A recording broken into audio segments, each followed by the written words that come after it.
안녕하세요. 매일 새로운 사연을 전하는 읽어주는 사연 라디오입니다. 구독과 좋아요, 많은 공유 부탁드립니다. 오늘의 사연 시작하겠습니다. 안녕하세요. 어머님의 무리한 요구로 인해 시댁과 연을 끊게 된 30대 여성입니다. 솔직히 어찌나 남사스러운 부탁이었는지 정작 아는 사람들한테는 속 시원히 말도 못했어요. 그런데 그냥 저만 알고 있자니 황당하기도 하고 어이없기도 하고 속도 상하고 그래서 에라 모르겠단 심정으로 하소연이나 할까 하고 여기를 다 찾아왔습니다. 정말 제 이야기지만 어디 막장 드라마 소재로 써도 될 것 같다니까요. 남편하고는 지인의 소개로 만났습니다. 남편이 약속 시간보다 10분 늦게 나왔는데 얼마나 열심히 뛰어왔는지 자리에 앉아서도 한참이나 헉헉거리던 게 지금도 기억에 생생해요. 그래서 제가 좀 일찍 나오시지 그러셨냐고 핀잔을 주었더니 폐지 줍는 할머니를 도와드리다가 늦었다고 하더라고요. 그땐 좀 그러면 진작에 말을 하던가 하는 생각과 동시에 민망했고 한편으로는 심성이 고운 게 마음에 들더라고요. 한편 남편은 제가 기분 상한 티를 내는 게 마음에 들더래요. 자기는 눈치가 없는 편이라 감정을 숨기는 사람은 상대하기가 어렵다면서 말이죠. 아무튼 그렇게 저희는 얼마 안 가 바로 연애를 시작했고 3년 후엔 시까지 올렸습니다. 사실 결혼하잔 이야기는 사귄 지 2년 차가 되던 해부터 계속해서 나왔는데 아버님이 재혼을 하시면서 저희 결혼이 좀 뒤로 밀렸어요. 그리고 말이 나왔기도 하고 어쨌든 새어머님과 제가 갈등을 겪게 된 사연을 이야기하려면 아버님의 재혼에 대해서도 말하지 않을 수가 없네요. 남편에게는 두 분의 어머님이 계신데 한 분은 얼마 전 돌아가신 어머님이시고 새어머님은 아버님과 재혼하신 지 얼마 안 되신 분이세요. 그리고 일단 낳아주신 어머님에 대하여 조금만 이야기를 하자면 낳아주신 어머님께선 남편이 대학교를 졸업할 때 불의의 사고로 돌아가셨습니다. 퇴근하는 아들, 그러니까 저희 남편이 오징어 볶음을 좋아하니까 그걸 해주시려고 낮에 시장에 다녀오시다가 졸음운전을 하던 덤프트럭에 치이셨대요. 그리고 사고가 워낙 심각했던지라 치료 한번 제대로 받아보지도 못하시고 그대로 세상을 떠나셨다고요. 반면에 새어머님은 아버님과 취미생활을 하다 만나셨다 들었습니다. 저희 아버님은 젊은 시절부터 춤을 그렇게 좋아하셨는데 하루는 아버님이 다니시던 댄스 학원에 지금의 새어머님이 회원으로 오셨다대요. 아버님이 말씀하시길 사람한테서 그렇게 빛이 나는 건 처음 봤다 하시는데 저는 뵌 적은 없었지만 그래도 괜히 돌아가신 어머님이 생각나기도 하고 왠지 마음이 씁쓸하더라니까요. 아무튼 아버님은 새어머님께 첫눈에 반하셨답니다. 그래서 정말 열심히 쫓아다니셨고 결국 어머님의 마음을 얻는 데 성공하셨다나요. 그러다 아버님이 남편에게 당신의 교제 사실을 밝힌 건 솔직히 말하자면 어쩔 수 없는 계기가 있었기 때문이었어요. 남편이 아버님 통장 정리를 하다가 3천만 원이랑 큰돈이 비는 걸 알게 되었고 그 돈이 어디로 갔는지 혹시 무슨 사기라도 당한 건지 아버님께 말씀 좀 해보라며 어르고 달래다가 그 돈이 지금의 새어머님한테 흘러간 걸 알게 되었고 당시에 놀랐던 남편은 아버님이 꽃뱀에게 당한 줄 알고 경찰에 신고해야겠다며 난리를 쳤던 모양이에요. 그러자 아버님이 꽃뱀이 아니고 여자친구라고 말씀하셨다는데 아무튼 그래서 남편이 정말 충격이 이만저만이 아니었답니다. 그렇게 빨리 어머님을 잊으실 거라곤 상상도 못했다면서 게다가 그 짠돌이 아버님이 여자한테 3천만 원씩 퍼줬다는 사실이 믿기지가 않았다나요. 그리고 저도 얼마 지나지 않아 새어머님을 뵙게 되었는데 그건 바로 제가 아버님께 정식으로 인사를 드리러 갔던 날이었습니다. 사귄 지 2년 만에 남편에게 프로포즈를 받고 이후로 본격적으로 결혼 이야기를 주고받게 되면서 당연히 아버님도 찾아뵙게 되었죠. 참고로 예전에도 식사는 두세 번 같이 한 적이 있었지만 그땐 어디까지나 여자친구였지 한 가족이 될지 안 될지는 모르는 상황이었어요. 그러니 딱히 특별한 대화를 나눈 것도 없었네요. 한편 약속 당일 자리에 나오신 아버님은 혼자가 아니셨습니다. 꽤나 젊어 보이는 여자분이 아버님 팔에 팔짱을 꼭 끼고 있었거든요.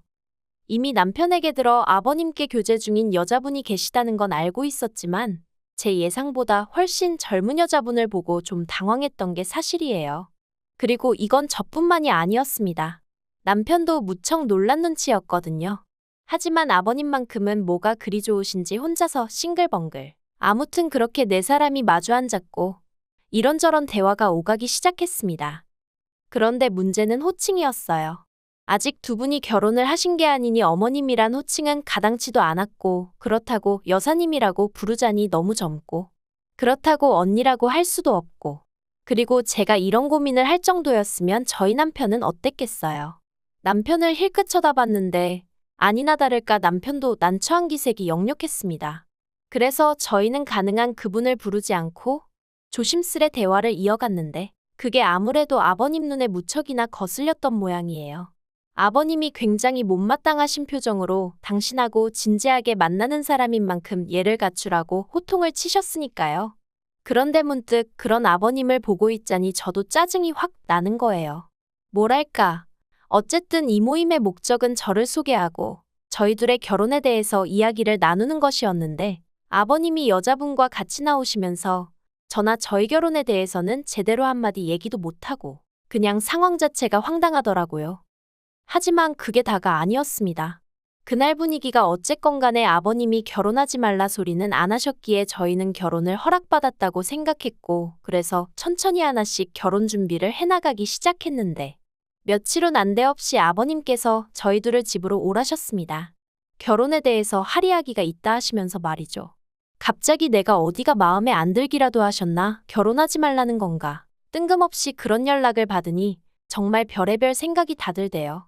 그리고 제 불길한 예감은 어느 정도는 들어맞았습니다. 아버님께서 결혼을 당장은 하지 말라셨으니까요. 아버님께서는 저희가 결혼하기 전 새어머님과 재혼을 먼저 하고 싶으시다 하셨습니다. 그래야 저희가 결혼할 때 혼주석에 새어머님이 앉으실 수도 있고 화촉점화도 하고 비록 남편을 낳아주시고 길러주신 어머님은 아니지만 그래도 당신과 결혼하면 남편에게는 어머니가 되는 게 맞으니 기왕이면 그런 경사스러운 날 어머니 자리에 앉으면 좋지 않겠냐는 저로서는 납득 안 되는 이야기를 하시더라고요. 그래서 제가 그냥 비워두고 하는 게 그림이 좋지 않겠냐고 한마디 했는데 아버님께서 그건 제가 정할 문제가 아니라면서 저더러 조용히 하라셨어요. 제 결혼식인데 저는 말할 권리가 없다니 어처구니가 없었죠.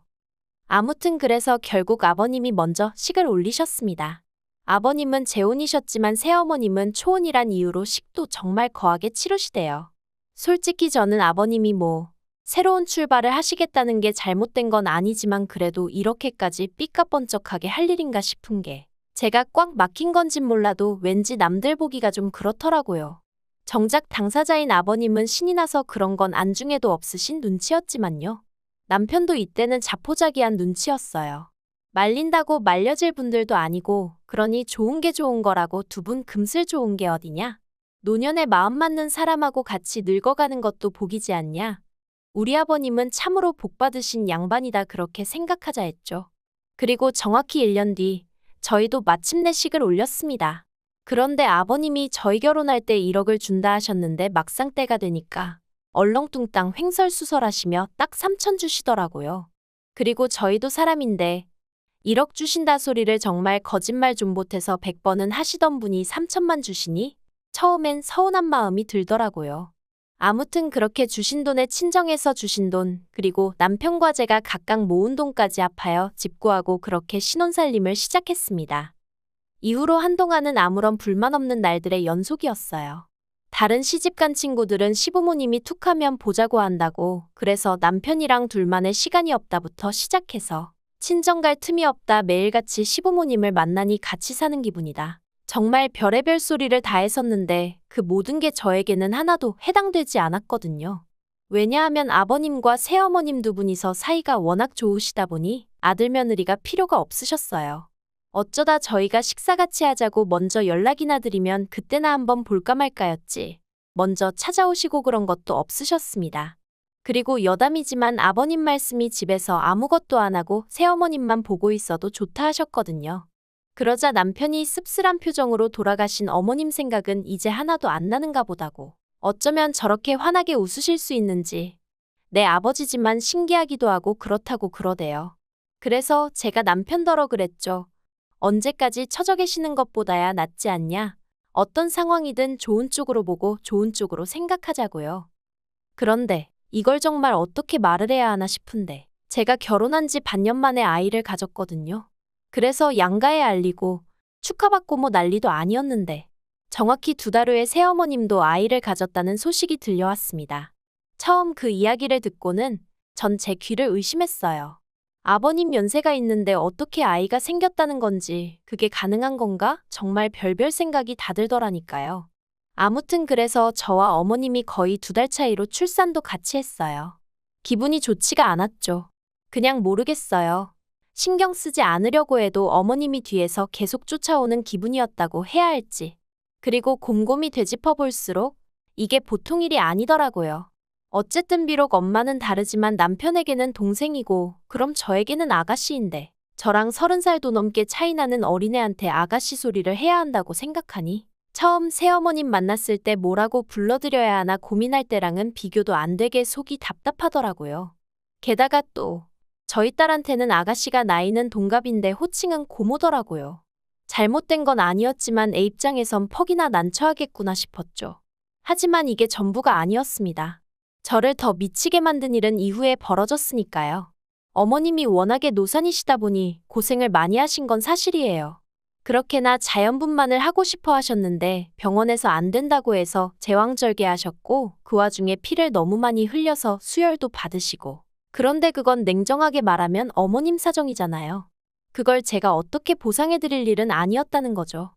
하지만 어머님은 너무너무 힘드셨다면서 조리원에서 나오시기가 무섭게 저희 집을 찾으셨고, 저더러 아이 하나 키우나 둘 키우나 다를 게 뭐가 있냐며 쌍둥이 애들 키운다 생각하고 어머님 딸, 그러니까 아가씨랑 저희 애를 저더러 도맡아 키우라셨습니다. 황당하대요. 그 자리에는 아버님도 계셨고 남편도 있었지만 그런 새어머님의 말도 안 되는 이야기를 제지하는 사람이 없다는 것도, 그리고 별일 아니라는 듯이 얘기하는 새어머님도 다들 제정신이 아닌 것 같았어요. 생각할수록 화나고 열받고 황당하고, 도무지 단어 하나로는 그때 제 안에서 끓어오르던 분노를 표현할 수가 없네요.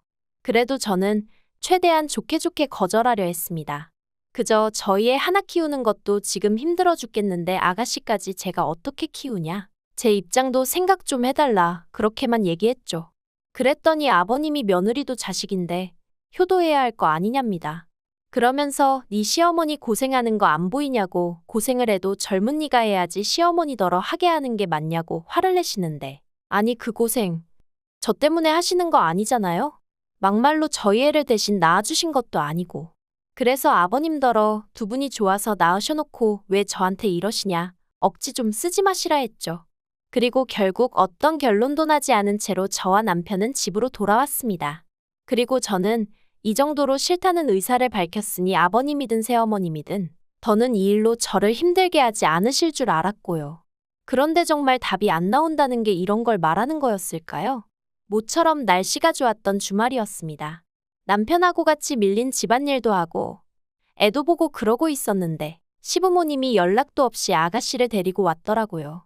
그리고는 단판을 지으러 왔다며 정말 아가씨 안 키워줄 거냐입니다. 어찌나 태도가 당당하던지 저는 무슨 빚쟁이가 돈 받으러 온 줄 알았다니까요. 제가 몇 번이나 말씀드렸다, 못 봐드린다 했습니다. 그랬더니 아버님이 그러면 당신 죽을 때 재산은 전부 다 아가씨한테 줄 거고 저희 남편에게는 땡전 한 푼 안 줄 거라며 그래도 상관없냐는 거예요. 정말이지 아버님한테 이런 표현은 쓰고 싶지 않았지만 치사하고 더럽고, 그런데 그때 남편이 이미 재혼하시고 결혼자금 줄여서 주실 때 어느 정도는 눈치챘다며 안 주셔도 된다고 딱 자르더라고요. 저희들 능력으로도 얼마든지 먹고 살만하다면서 이렇게 돈 몇 푼으로 자식들 굴복시키려고 하시는 거, 이거 보기 안 좋다며 이런 이야기라면 앞으로 꺼내지 마시라고 정말 딱 잘라버리더라니까요. 그러자 아버님도 더는 꺼내 보일 패가 없으셨는지 그때부턴 그냥 욕만 계속하셨어요. 부모고 동생이고 안중에도 없냐면서. 그런데 제가 보기엔 오히려 아버님이야말로 여자한테 홀려서 자식이고 뭐고 안중에도 없으신 분 같았는데 말이죠. 아무튼 그렇게 아버님과 남편이 큰 소리를 내며 싸우지, 새어머님은 아버님 뒤에 숨어서 괜히 서럽내서 오나네 소리나 하고 있지, 애들은 울지, 정말 정신이 나가는 줄 알았습니다. 그리고 결국 남편이 앞으로도 이런 모습을 보여주실 거면 그냥 연락하지 말고 살자고 하더라고요. 자기가 기억하는 아버지는 이런 사람이 아니었다면서. 그리고 이후로는 정말 어떠한 연락도 오고 가질 않고 있어요. 그리고 저는 솔직히 이 상황 자체가 마음이 편하지만은 않아요. 제가 조금만 마음을 넓게 썼더라면 그래도 부자지간이 연을 끊는 일은 없지 않았을까 하는 생각도 들고. 하지만 그래도 여전히 아가씨를 키운다는 건 엄두가 나지 않네요. 그리고 누가 그러더라고요. 일단 제가 키우기 시작하면 결국 저희 딸이 어떤 식으로든 치이게 될 거고 나중엔 막말로 아가씨 몸종되는 거라고. 그리고 그 이야기를 들으니 아닌 게 아니라 소름이 쫙 끼쳤어요. 어머님 아버님 등살에 모르긴 몰라도 당장 저부터도 저희 딸한테 이해하라 참아라 양보해라 하면서 아가씨부터 챙기게 되진 않았을까 싶거든요. 아무튼 마음이 불편하긴 하지만 그래도 옳은 결정이었다고 생각하려고요. 부자지간이야 시간이 흐르면 해결될 수도 있고 안 될 수도 있고. 하지만 어쨌든 저에게 필요한 건 제 남편이고 제 딸을 지켜줄 아빠지 아버님 비위에 거슬릴까 절절매는 아버님 아들은 아니니까요. 그런 면에서 남편에게 고마울 뿐입니다. 긴 이야기 들어주셔서 감사합니다. 오늘의 사연은 여기까지입니다. 구독과 좋아요, 알람 설정해주시면 앞으로 더 좋은 사연으로 찾아오겠습니다. 감사합니다.